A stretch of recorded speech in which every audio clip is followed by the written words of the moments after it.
వ్యవస్థను ప్రవేశపెట్టడం, అధునాతన తరగతి గదులు, ప్రయోగశాలలు, డిజిటల్ లైబ్రరీలతో విద్యాలయాలను ఆధునీకరించడం వంటి కీలక నిర్ణయాల ద్వారా మన విద్యార్థులను అంతర్జాతీయ ప్రమాణాలకు అనుగుణంగా తయారు చేస్తున్నాం. ప్రపంచవ్యాప్తంగా ఉన్న ప్రముఖ 100 విశ్వవిద్యాలయాల్లో మన రాష్ట్ర విశ్వవిద్యాలయాలను నిలపడమే మేము లక్ష్యంగా పెట్టుకున్నాం. 25-26 ఆర్థిక సంవత్సరానికి గాను ఉన్నత విద్యాశాఖకు 2,506 కోట్ల రూపాయలను కేటాయింపును ప్రతిపాదిస్తున్నాను. ఆరోగ్య రంగం. గత ప్రభుత్వ పాలనలో ఆరోగ్య రంగం పూర్తిగా నిర్లక్ష్యానికి గురైన విషయాన్ని మనం చూశాం అధ్యక్ష. సకాలంలో చెల్లింపులను చేయకపోవడంతో మందుల కొరత, సౌకర్యాల కొరత, సేవల కొరతకు కారణమైంది అధ్యక్ష. వైద్య రంగంలో దాదాపు 6,400 కోట్ల రూపాయల బకాయిలను వారసత్వంగా ఇచ్చారు అధ్యక్ష. దీనిలో 1,624 కోట్ల రూపాయలను చెల్లించి తిరిగి గాడిలో పెట్టేటువంటి ప్రయత్నాలు ప్రారంభించాం. నిర్లక్ష్యానికి గురైన వైద్యారోగ్య రంగాన్ని గాడిలో పెట్టడమే కాకుండా ఈ శాఖకు సంబంధించి ప్రజారోగ్యానికి సంబంధించి మేనిఫెస్టోలో ఇచ్చిన హామీలను అమలు చేస్తున్నాం. దీనిలో భాగంగా ఇప్పటికే ఉన్న ఎన్టీఆర్ వైద్య సేవ పథకానికి తోడుగా ప్రతి కుటుంబానికి నాణ్యమైన వైద్య సేవలు అందించేందుకు పేద మధ్యతరగతి ప్రజలకు ఆసుపత్రులకు వెళ్లిన వెంటనే ఎటువంటి ఇబ్బంది లేకుండా కార్పొరేట్ వైద్యం అందేలా పథకాన్ని రూపొందించాం. దీనిలో భాగంగా ప్రతి కుటుంబానికి 25 లక్షల రూపాయల ఆరోగ్య బీమా పథకాన్ని అందుబాటులోకి తీసుకొచ్చేందుకు మా ప్రభుత్వం ప్రణాళికలు చేపట్టింది.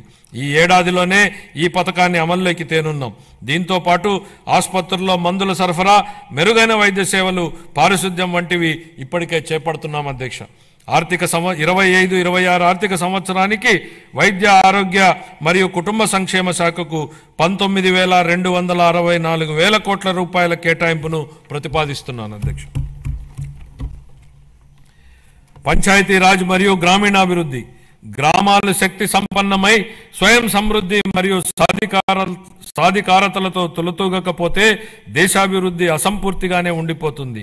దీన్ దయాళ్ ఉపాధ్యాయ అన్న మాటలు అధ్యక్ష. గ్రామీణ ప్రాంతాల అవసరాలను తీర్చాల్సిన గురుతర బాధ్యతను గత ప్రభుత్వం విస్మరించింది. రహదారులు, తాగునీటి వంటి కనీస అవసరాలను పొందడం ప్రజల హక్కు అయినప్పటికీ గత ప్రభుత్వం వీటిపై దృష్టి పెట్టలేదు. స్థానిక సంస్థల నిధులను పక్కదారి పట్టించడం వల్ల మన రాష్ట్ర గ్రామీణ ఆర్థిక వ్యవస్థలపై ఇది ప్రభావం చూపి గ్రామ పంచాయతీల హోదాను దిగజార్చింది. గౌరవనీయ ఉప ముఖ్యమంత్రి శ్రీ పవన్ కళ్యాణ్ గారి మార్గదర్శకంలో ప్రజల జీవన ప్రమాణాలు మెరుగుపరచాలనే లక్ష్యంతో మా ప్రభుత్వం గ్రామీణాభివృద్ధిలో ముందడుగు వేస్తోంది. ప్రజల చురుకైన భాగస్వామ్యంతో మా ప్రభుత్వం సమగ్ర గ్రామ పంచాయతీ అభివృద్ధి ప్రణాళికలను రూపొందించి గ్రామాలలో సిమెంట్ రోడ్లు, తార్ రోడ్లు, పశువుల పాకలు తదితర 30,000 పనులకు మంజూరు చేయడం జరిగింది. 4,300 కిలోమీటర్ల మేరకు మంజూరైన సీసీ రోడ్లలో ఇప్పటికే 3,000 కిలోమీటర్ల రోడ్లు పూర్తయ్యాయి. మరో 1,300 కిలోమీటర్ల మేర రోడ్లు తుది నిర్మాణ దశలో ఉన్నాయి. వీటి ఫలితంగా గ్రామీణ ప్రాంతాలలో పరిశుభ్రమైన వాతావరణం ఏర్పడి ఆర్థిక కార్యకలాపాలు, ఉపాధి కల్పన జరిగింది. గత ప్రభుత్వం 5 ఏళ్లుగా స్మార్ట్ ఎల్ఈడి వీధి దీపాల పథకాన్ని పూర్తిగా నిర్లక్ష్యం చేసింది. 150 కోట్ల రూపాయల మేరకు బకాయిలను చెల్లించడం ద్వారా మా ప్రభుత్వాన్ని ఈ కార్యక్రమాన్ని పునరుద్ధరించింది. కేంద్ర ప్రభుత్వం జల్ జీవన్ మిషన్ను ఆగస్టు 15, 2019లో ప్రారంభించినప్పటి నుండి 2024-25 వరకు 13,499 కోట్ల రూపాయలను కేంద్ర ప్రభుత్వం కేటాయించినప్పటికీ గత ప్రభుత్వం మన రాష్ట్రాన్ని సకాలంలో విడుదల చేయకపోవడం వలన కేవలం 2,255 కోట్ల రూపాయలను మాత్రమే వినియోగించుకోగలిగింది.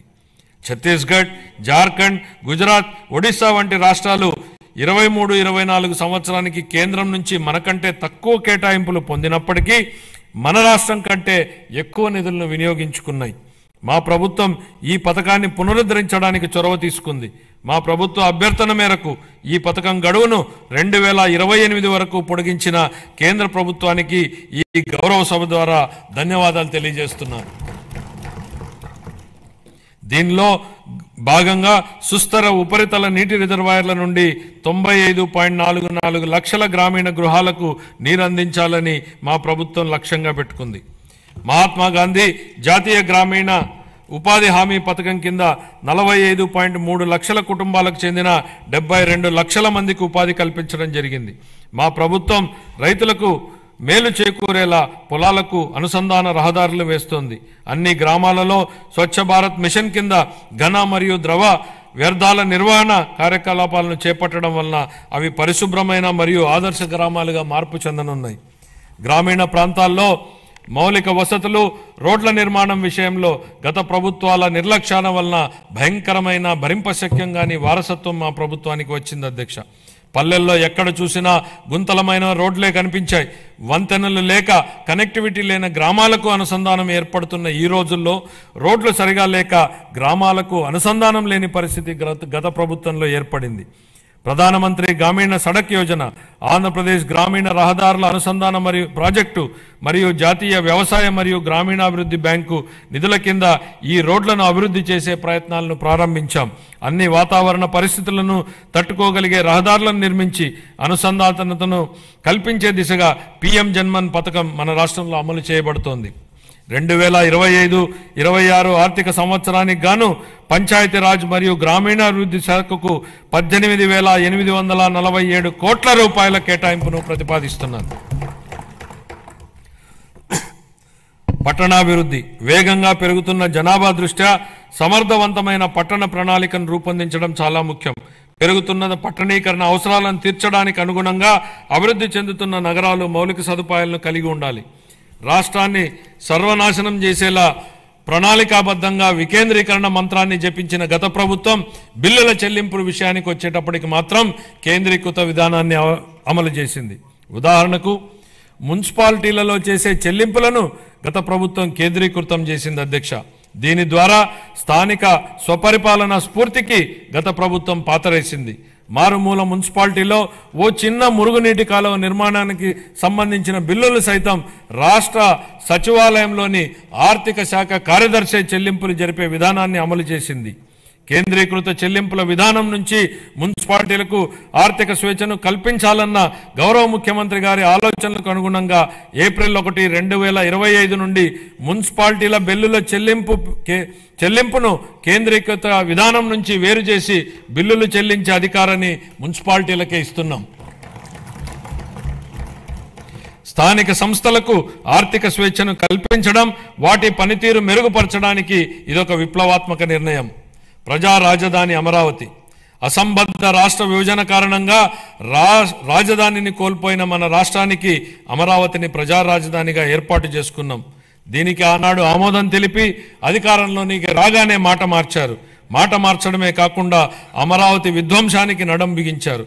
నాటి ప్రభుత్వ అరాచక విధానాలపై అమరావతి రైతులు పోరుబాటును ఎంచుకోవడం, తమని తాను కాపాడుకుంటూ ఈ రాష్ట్ర రాజధానిని కూడా కాపాడుకునేలా అమరావతి రైతులు చేసిన పోరాటాన్ని ఈ సందర్భంగా గుర్తు చేస్తున్నా అధ్యక్ష.